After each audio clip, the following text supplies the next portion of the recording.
One thing that I'm really interested to hear from the two of you about is the shenanigans. Do you remember the shenanigans you got into? Because at the end of the day, we have high expectations here. Mm-hmm. But the truth is, we have men and women coming in around 17, 18, 19 years old, maybe a little bit older, and they're here for the craft, right? Yeah. Because they're excited about what they do, but they're also living their life. So are there things that you remember that maybe were a little edgy that you're like, yeah, we should have probably gotten in trouble for this, but we got away with it, or you did get in trouble?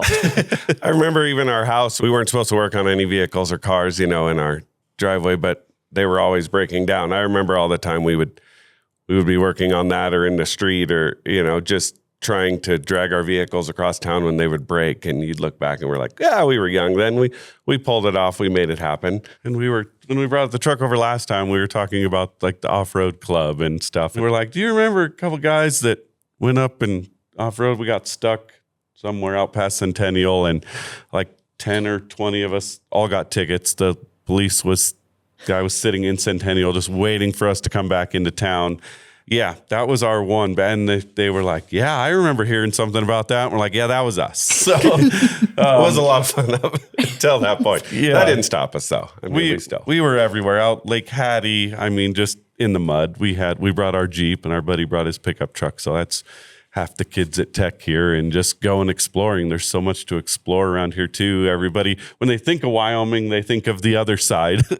We always say, like, oh, trees and, we're like, no, we're down in the bottom. You're 2 hours from a major city if you want, Denver, to do city stuff.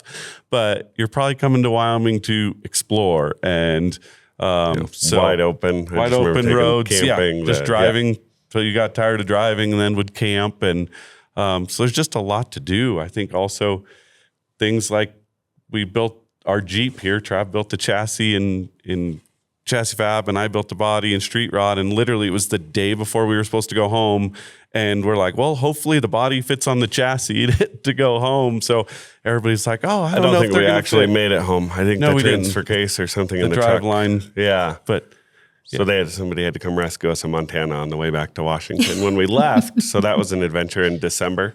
But it's just, I don't know, there's so much to do